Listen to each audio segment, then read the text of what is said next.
My name is Blake Alexander. My name is Chase Carter. And this is the Blake and Chase Show. On today's episode, we have a very special guest with us today, Miss Tamika Newhouse. Tamika, or you can call me Mama Mika. We're live from the library. Mm-hmm. Yes, Right. out here in Villa Rica, and I haven't been out here in maybe about 7 years or so. So it's like a coming full circle for me. So yeah. So you're the best-selling author of 8 novels. You're currently the CEO of Delphine Publications, and you travel the country speaking on your success from teen mom to CEO. Yes. That is very impressive, I want to let Thank you know. you. You've appeared on various bestseller lists and won Self-Published Author of the Year, the 2009 African American Literary Awards. Is that correct? Correct. 9 months after your debut novel. Yes. Yep. That is a great achievement. Yeah, my and you first did all one. this without an agent, yes? Yes. Without an agent, without a publisher, because I self-published, and I was 20 when I did it. That is very Yep. interesting.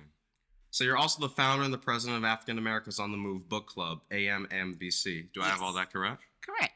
Yep. That is crazy. So, first off, I've got something I want to ask you. And when I was researching you before we did this show, there was one thing that caught my attention because I saw your website. It's a very nice website, by the way. Thank you. Appreciate that. Number one thing that caught my attention was you singing at the Apollo Theater at 28. Right. Yeah. Now, something you need to know about me and Chase, both of us, this family really, Uh-huh. we love music, right? Uh-huh. I listen to all kinds of music, Okay. 70s, 80s, 90s, 2000s, anything in that era, a little bit before, Okay. all across.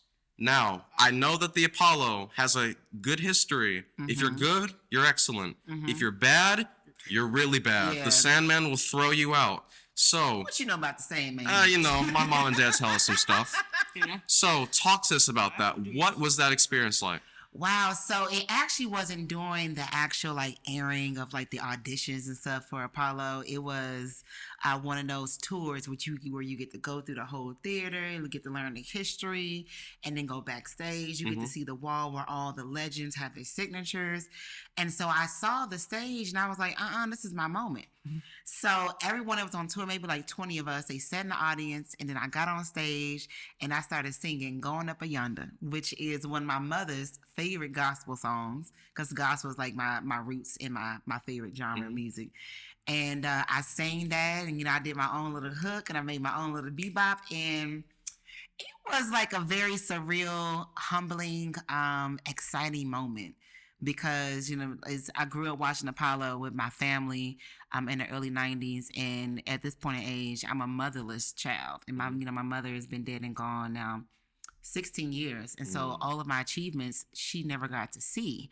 And so when I was on that stage, it's kind of bittersweet, but I enjoyed it. I sang my heart out, and I think I did a good job. I think I did. Yeah. So it was it's something I will always remember, which is why I put it on my website.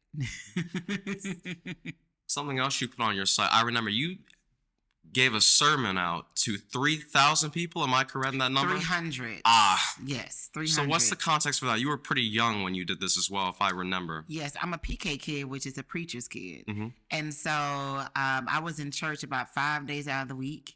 And at 9 years old, the pastor at the time, it was youth night, and they selected me to teach the sermon for the evening service. And so I can remember it was yesterday. I had my Bible, I had my notebook, my notes and stuff like that. And I preached about getting pregnant by God, basically allowing God to plant a seed inside of you so that he can grow inside of you and become his child of God. And so I spoke on that. I can't remember the scripture that I read from, but I do remember the topic. And so I spoke about getting pregnant by God, and I was 9 years old in front of 300 folks. And I was not shy. I think I did a good job, actually. You think you've got a talent for public speaking? I know you're a speaker here at the Lit Fest today. Yeah, I have a talent for naturally being able to just connect with folks. I'm an introvert and an extrovert. So what Really? they call that? Ambivert. Thank you, ambivert. That's what I am. And so I love to stay at home. When I'm at home, I ain't coming outside. But when I come outside, I'm in the room. And I can make you laugh. I can make you get inspired. But I love being able to talk to people and kind of connect with them on a level that sometimes people want to shed away from. I have been able to experience almost every emotion you can think of, every life experience, good or bad, that you can think of. And I mean some of the most horrible ones. So I can actually speak and relate to people in ways that a lot of people cannot. And life is what you make it. Life is going to life in itself. It's going to be good, bad, dark, light, but how you react to it, how you respond to it, what you take from those experiences is actually going to help mold your future. So you actually have the most, we possess the most power in our own lives, and then we actually give ourselves credit for. And so I love speaking about that and kind of just letting people know, hey, you got the power. You do know that, right? And y'all on a good track, y'all doing a good job. Just even doing a platform like this and taking this initiative and doing something different. Y'all could be at home on a computer, surfing the internet, just doing nothing. Oftentimes we are. We find ourselves in that situation every other day. I'm pretty sure you are, but also too, I want you to understand the blessing that you have to have your mother and your father here together. A lot of us do not have that. I'm one of them. I didn't have that. And that in itself is a blessing in ways that you can never imagine. When you get older, you're going to really understand a little bit more. So, yeah, y'all are blessed. Y'all are blessed. So while we're talking about your childhood and things like that, can you elaborate on that? Your family life, how you even were you interested in books at a young age? Like, was this like a precursor to the stuff that you're doing now in life? Yes, it was. When I was 12, I told my mother that I was going to grow up and be this famous authoress. I actually had a dream or a vision, as some people call it, when I was around 12 years old. I dreamed I saw myself an older version of me, and I was sitting in a cafe, and I knew it was a cafe because it was coffee, and I was sipping on coffee. And I hated coffee. I thought coffee was disgusting. Really? It's very bitter. Like, it's an acquired taste. I'm a kid at this point. I love coffee. I hated it. Like, it was just disgusting. Now I'm a coffee head. I absolutely love coffee. But in this dream, and remind you, this is the 90s. Yeah. This is the mid-90s. And so in this dream, I was typing on something. My hand was moving on this digital electrical monitor. Now, I couldn't give you a name for it back then because it didn't exist. And fast forward, I realized in that vision, I was typing on a laptop and I was sipping on coffee and I was actually writing on a book. And so this was a vision that I was allowed to see even when I was a child. And this kind of goes into my roots of being a PK kid. I was a baby. My mother, she had 2, but I also had my godmother that lived with us and she had 4. So often in our home, we had about 9 of us. It was a 3-bedroom house, 1 toilets.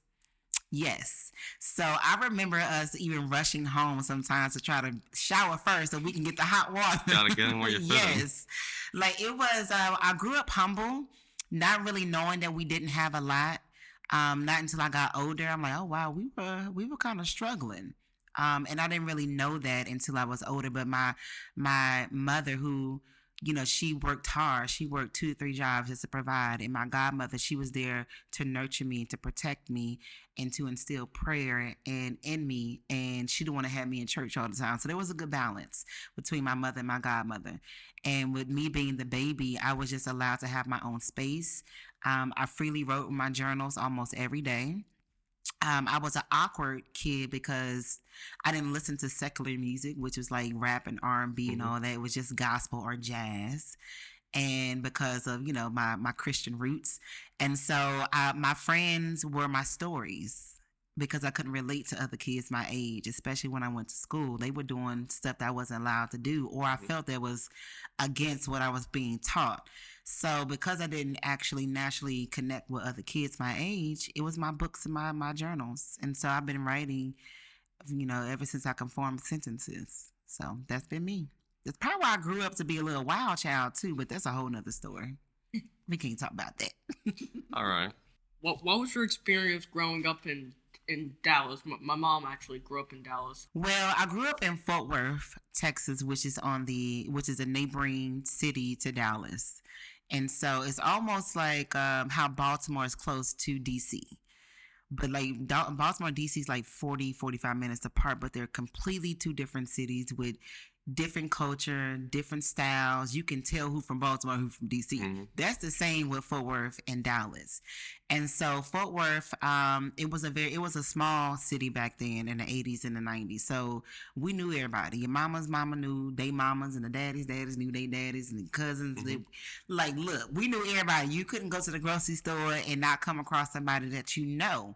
You actually couldn't even like misbehave or do something because it was gonna get back to your mama. And and back then, we kind of had more respect, not just for our own selves but for our family dynamic, and we just did not embarrass our family and do some stuff out in public like that. And so it was I enjoyed growing up in Fort Worth, but I didn't like the routine in life. I didn't like the normalcy. I never enjoyed knowing what next week was gonna look like. I always wanted to venture out. I always had these dreams and visions of being somewhere else, which is why I love to write. And as soon as I was able to put myself on a plane, I stayed getting on the plane.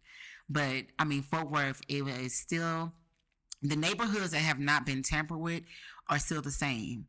My family is still close. They still meet up, every other week or so for dinner, come to everybody's house. I'm the wild child. I'm the one that's out here in Georgia. I go back to Texas every blue moon. But growing up, it was home. It was family oriented. And we were together. We were a niche group of people. And I absolutely love Texas, mainly for its food too, because the food in Texas is way better than it is here in Georgia. That's another subject too.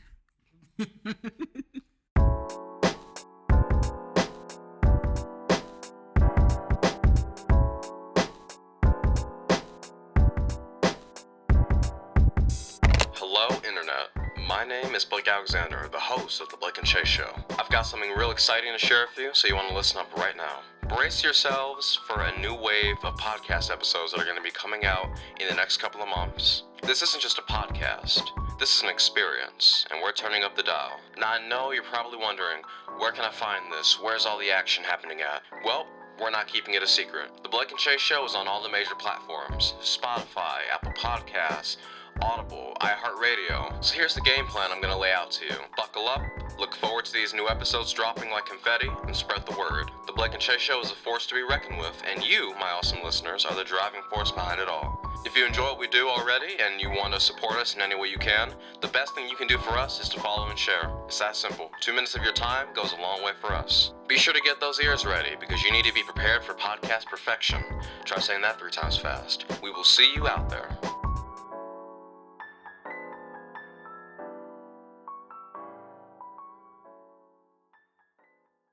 So there's a question that's encompassing this whole day at the List Fest that we're asking everyone here, and we want to see your take on it. Okay. The question is, if your life were a book, what would the title be, and why would it be that title? What would it be? Keep going. Keep going. Keep going. Why would you call it Keep Going?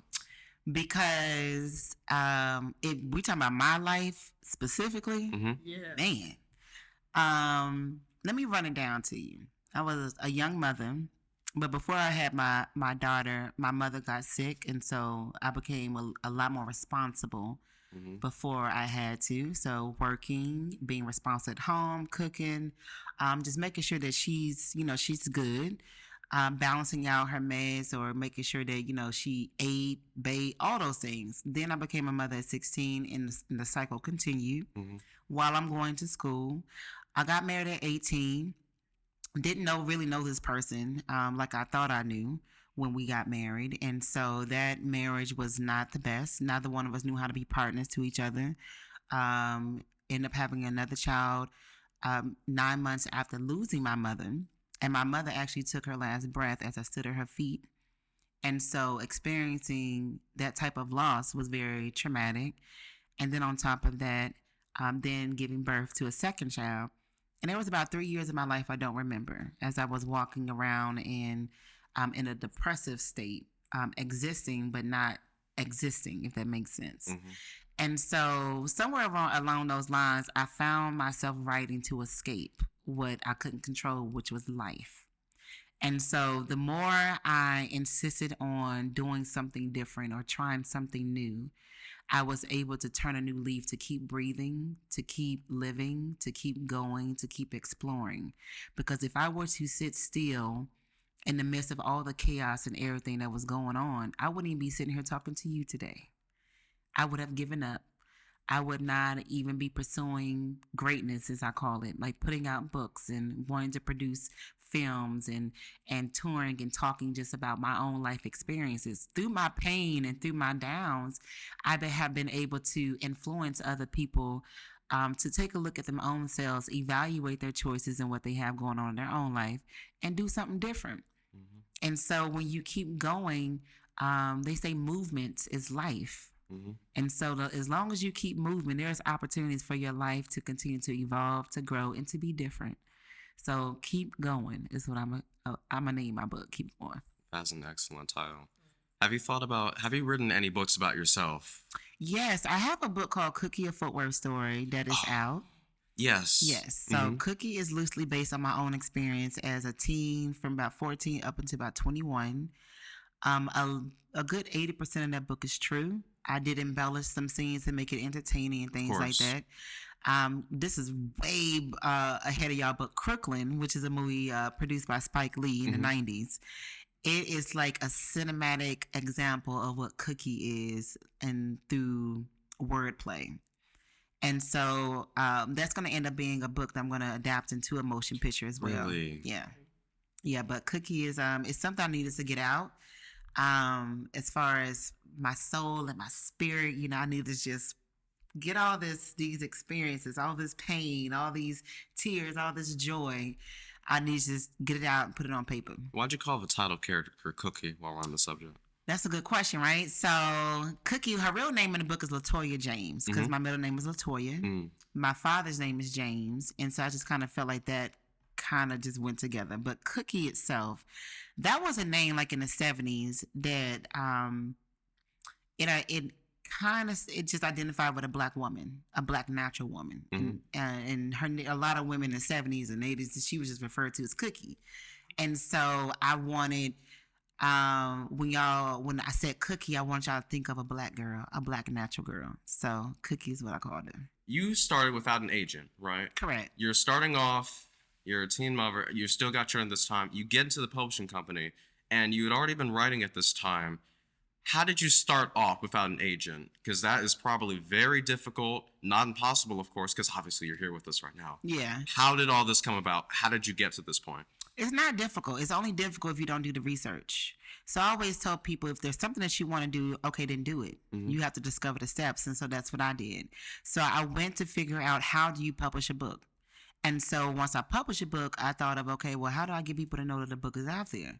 So I was excited about it. I put myself on a plane to North Carolina. I spent like $400 on a round trip ticket, and I sold 3 books when I went. And I flew from Texas to North Carolina, my first time on a flight. And I was excited about those 3 books that I sold. And I left 2 at the bookstore that I really never got paid for, but that's a whole nother subject. But for me, I had 5 books of my book that I wrote in a whole nother state. I was super excited about them 5 books. And I put myself on a plane every month after that. And I was doing interviews, and I was going to book festivals. And so I caught the attention of an editor of Kensington. And the same year I was nominated for Self-Published Author of the Year. Because when I say I was aggressive and I was out there and I was just catching attention of people. And through that attention, that editor said, hey, send me your book. I want to check out this book, The Ultimate No-No, which is the name of my debut novel. And my first thought was, well, it's $15. It was my thought, I ain't giving away no books. I'm selling them. But I'm like, you know what? She added her keys, and let me go ahead and just give her a book. So I sent her my book, forgot about it. A few months later, she hits me up saying, hey, we want to buy it.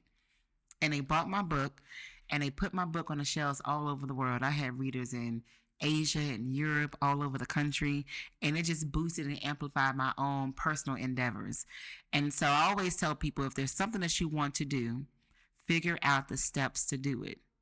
And then what you invest in yourself is what you're going to get back. So if you want a penny pinch, and be like, I'm going to just do a little bit here, do a little bit there, that's the type of result you're going to get. I chose to be aggressive. I chose to invest in me, and I end up getting the return that I wanted, and then some. So that's how I got started. And I eventually became an agent. I actually sold other projects because I Right. understood the process. And so even now, I'm shopping for another agent because I have a whole other goal that I want to accomplish. And so now I'm just challenging myself to, Hmm. do it another way. You want to share what that goal is a little later, or what I is can it? share it now. So I have this literary project idea that has not been done before. Mm-hmm. And I want to bring in other writers to contribute to this project, but I don't want to do it on my own. I feel that I have not just exhausted all of my personal efforts, but I have achieved it. And so now I want to achieve something else. I want to challenge myself Mm-hmm. to where I have an agent, I have a publisher, and then I also have an agent of my film projects as well. I just want to challenge myself in other ways versus doing it myself because I know I can do it, but Mm-hmm. I don't want to at Find this that next point. mountain to climb. Yep. You're the founder of the African Americans on the Move book club. Yeah. How do you think that book clubs could help up and coming authors in terms of exposure and marketing? Mm-hmm. How could we build relationships with book clubs? Mm-hmm. Okay, so I started AAMBC, which stands for African Americans on the Move Book Club, which is a literary movement, back in '08, even before I self-published my book. And so I have been able to work with nearly 7,000 writers since then, either reviewing their novels, promoting their novels. They have been in my book festivals. I've had a podcast. Like, this is where I met, like, the living legend Zane, Terry McMillan, Mayor Monroe, Mayor B. Morrison, the late, great Eric Jerome Dickey. I've been able to work with so many influential people, even the living legend Nikki Giovanni. I was able Really? to honor her at my award show in 2017. She was actually in my passenger seat of my car telling about her friendship with Maya Angelou. Like, these are the type of experiences I never thought that I would be able to say, I did that. Mm-hmm. But AAMBC was created for that purpose, to amplify Black writers. That's the mission of that organization. And so I always tell writers, if you want a book club to take interest in your stories, you first they have to connect with you. Mm-hmm. Like, who are you as a person, as an artist? Because there are hundreds of books that come out every week. So what is going to make them want to just read your book? And so what I used to do to approach folks, I'd be like, hey, if you read my book, I'll come meet y'all and I'll sit down and I'll talk about it. Mm-hmm. I would just insert myself into their space because I knew they had a whole bunch of books they can choose from. So why choose mine? And so I just wanted them to choose me, not just my book. And so I would just insert myself into their space. Mm-hmm. And if they don't allow that, then say, hey, can I just gift my book to your book club president? Like, give them something, give them incentive to where they're going to remember you and where they're even going to want to read your books. So you just have to be creative, whatever that may be. Mm-hmm. But just think about the person that you are and how you want people to receive you and just approach it in that manner. You know, I found it interesting that you also brought up Nikki Giovanni, that you've worked with her. So something about me and Chase that I don't share that often. About 2-3 years ago, me and him actually went in this competition for the AKAs, I think, right? And they were having this poetry competition where all the poems were going to be submitted by kids like us, and Nikki Okay. Giovanni was going to be personally looking at them and seeing which one was the best one, right? Nice. So, me and Chase both placed in that. You know, me Okay. first and him, like, what were you? Second. Mm-hmm, yeah. Wait a second. So, it was excellent. That was like the first time that because I had read some of her poems. Mom and Dad would like always, when we were doing school, because we're homeschooled, right? Occasionally they'd insert poetry as part of some of the things we'd go over, and we'd have Nikki Giovanni books down there, so we'd read some of them. So we thought, okay, this is going to be excellent. Let's just submit these. Whatever happens, happens. We never thought that she would have seen anything. Like, you wrote one on what? Thomas the Tank Engine, I think. Yeah. It's his favorite show. Really? Yep, he Okay. wrote a whole train-based one. I can't remember what I wrote about. Do you remember? No. It was so long ago. No, I do not. I think it was. I think it was something based off some of her work in the styling of how it's structured, which might have caught her attention. I have no idea looking back on it now. That was so long ago, but I thought it was interesting Wow. that she would even work with her. Many young writers dream of becoming successful authors. What are common misconceptions that they might have about the industry? And what advice would you offer them to help them get into the publishing world? Well, success is subjective, first of all. Mm-hmm. It doesn't look the same. For me, I want to have freedom in my day, so I'm super successful because I can do whatever I want to do. But what is misconceived about the industry is that they can just put out a book and make it available for purchase and, kind of just toss up the coin and hope that they're going to be successful. But I need them to approach the book industry just like a musician would with their album. They don't put out their music and just put it on these streaming platforms now and just say, ooh, I hope somebody listens. Mm-hmm. No, they interact on social media. They may do showcases, listening parties, podcast interviews such as this. They do a lot of marketing. Mm-hmm. And they also brand themselves as what? An artist. There's a certain way they dress, a certain way they talk, certain type of events that they go to, certain type of other artists they associate with. Artists need to do the exact same thing and follow the exact same blueprint. Without a direction, you're going to be all over the place. So first and foremost, when you do put out that book, I want you to pause and think about, who are you? Like, who am I? Why am I doing this? And then think about who's reading my book. Actually think about what they look like. Where do they go? What are some of their hobbies and things they like to enjoy? When you think about that and you actually identify what your audience looks like, now you can go where they at. Because everybody's not going to read your book. Your book is not for everybody. It's true. Just like everybody, like a rock and roll artist is not going to go to an R&B a geared audience to say, oh, listen to my music. That's not his demographic. Those are not his type of people. So you need to understand who your audience is, because everybody's not going to read your book and everybody's not going to like it either. Mm-hmm. So really think about who you are as an artist and what your people look like, the people that's going to be actually reading your book. If you cannot answer those questions, you're already behind. You need to put that book down and actually sit down and map out a plan and identify and connect with who you are and who your audience is. Mm-hmm. That's the advice I would give. And again, success is subjective. Do not look at somebody else's career and say, ooh, I want to do that. That's going to be me. No, it's not. You're going to be you. And that's it.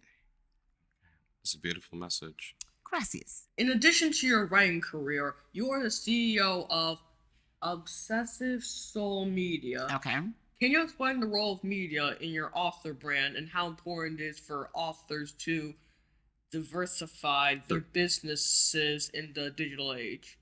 Good question. Okay, so yes, I do have a media company. Obsessive Soul is a little bit, what you call it, debunked. Mm-hmm. It's more Delphine Legacy Media now. And through that media company, I work with authors and artists as well as creatives to help produce or create their projects, amplify their projects. We put together marketing plans, book tours, festivals, creative strategists, all that jazz. And so the type of work that I do, because I am experienced in a whole bunch of different areas when it comes to creativity, I'm able to then share my knowledge with other people. And so I like to have freedom in my day. I haven't worked a job since I was 23 and I want to keep it that way. And so the best way to do that is to develop several different streams of income. And so what I do is I figure out what is it that I'm good at. Now, how can I monetize from that? And I'll put together a plan based off of my own talents. And so I do that through my media company. I do that through my publishing company. I do that through my nonprofit organization, which is AAMBC. And then what else I do? And then my personal brand. You know, who I am as a person. I'm able to profit and create streams of income through that as well.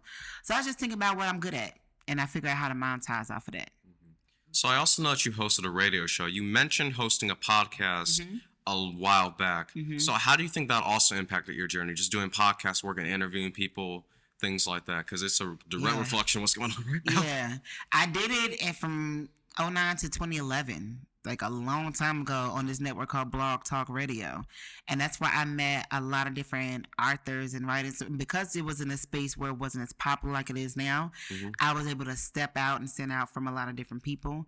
And also, too, I allow my personality just to shine. Like, if you're being your authentic self, you don't have to think about what you're doing. You're just doing you, and whoever's going to connect with you, they're going to connect with you. And again, I'm an acquired taste. You're going to be an acquired taste. Everyone's not going to connect with your podcast. It's not for everybody. But the people that are going to connect with it, you're going to grow with them, and they're going to tell other people about it and tell other people about it. And ultimately, that's what happened with me. And then once I began to build relationships with people and build that audience, I just found out a way to kind of nurture that audience and nurture that relationship for my benefit and for the benefit of my work. So All right, let's see. Y'all got some great questions, y'all. Thank you so much. Oh, we've only got 2 minutes. Okay. All right. So the last question I want to ask you is that what is your vision for the future of your career? Like, where do you see yourself maybe 10, 20 years from now? It's a long way out, but you had a vision when you were 12. So what's your new vision now? My new vision now, which is I have been blessed to say and do everything I wanted to do. Mm-hmm. I have not had an unfulfilled dream. And so now at the tender age of 37, my new dream now is to produce a lot of motion pictures. I do have a memoir podcast out, which is called Traces of Mika. I have 3 seasons of that, and I will produce some additional seasons in the future. But I have a documentary, a visual memoir called Traces of Mika, the same name. And you guys can go to tracesofmika.com. That's Mika. All right. And so I just completed my first documentary. And I want to produce more motion pictures. So my goal is to also produce unscripted content as well, too, because I want to shed light on Black creatives' existence and their lifestyle in a different way that's not being shown on TV or in film. And so that is my next goal, and that's what I'm focusing on. And also having more performance spaces where artists can be in conversation live in front of an audience. And so those are going to be my main goals I'm just focusing on until God calls me home.